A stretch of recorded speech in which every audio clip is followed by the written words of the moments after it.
여야 지도부는 오늘도 수해 관련 현장을 점검하고 추가 피해 방지, 또 신속한 지원을 한 목소리로 강조했습니다. 하지만 수해 대책 등 해법을 두고선 입장차가 뚜렷합니다. 신경전을 벌이고 있는데요. 국회 취재기자 연결해서 자세한 내용 알아봅니다. 정현우 기자. 네, 국회입니다. 네, 정치권 일정 보니까 여야 지도부 모두 수해 현장으로 향했던데요. 네, 우선 국민의힘 김기현 대표와 지도부는 서울에 있는 빗물 저수조인 신월 빗물저류 배수시설을 방문했습니다. 국내 최초 대심도 빗물 터널로 침수 예방 효과가 큰 곳입니다.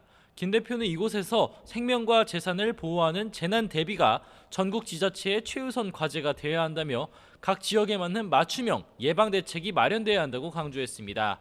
민주당에선 이재명 대표가 폭우로 인한 인명피해가 속출한 경북 지역에서 현장 최고위원회의를 열었습니다. 정부의 특별재난지역 선포를 환영하면서 조속한 복구와 추가적인 피해 방지에 국가 역량을 쏟아부어야 한다고 촉구했습니다. 오후에는 주택 매몰 피해 현장을 방문하고 대피소를 방문해 이재민들의 애로사항을 들을 예정입니다. 네, 지금 여야가 수해 복구 또 신속한 지원에는 공감을 하고 있는데 해법을 두고는 신경전을 벌이고 있다고요. 네, 여야는 빠른 수해 복구가 필요하다고 한 목소리로 강조하고 있지만 구체적인 대책을 두고 시각차가 큽니다. 국민의힘은 4대강 사업에 이은 지류지천 정비, 이른바 포스트 4대강 사업 추진 필요성을 강조하면서 지난 문재인 정부에서 물 관리를 환경부로 일원화한 것에 대한 보완도 시급하다고 지적했습니다. 민주당은 4대강 사업 보완이 실질적 대안이 아니라며 부정적인 반응을 보이고 있는데요. MB정부 출신이 이번 정부에서도 재탕하고 있다며 애초에 4대강 보가 수위에는 큰 영향이 없다는 게 전문가 의견이라고 주장했습니다. 양쪽의 의견 들어보겠습니다.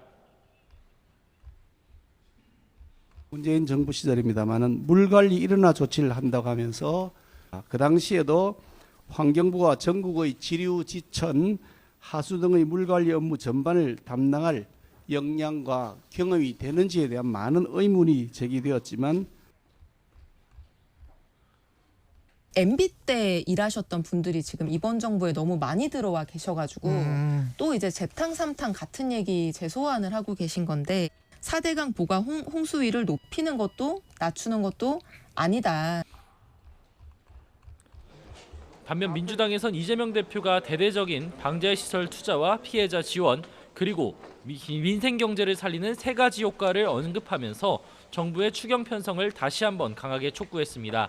하지만 국민의힘에선 반대 입장이 확고한데요. 윤재혁 원내대표는 당 회의에서 추경 논란에 수해 복구는 뒷전이 될 수 있다면서 기존 예산 집행 등으로도 충분하다고 강조했습니다. 마찬가지로 양쪽 의견 들어보겠습니다. 경제도 살리고 민생도 살리고 그리고 이런 재난에도 우리가 대응하는 그런 삼중의 혜택을 누릴 수 있는 추경 편성에 정부 여당이 협력해 주시기를 당부드립니다.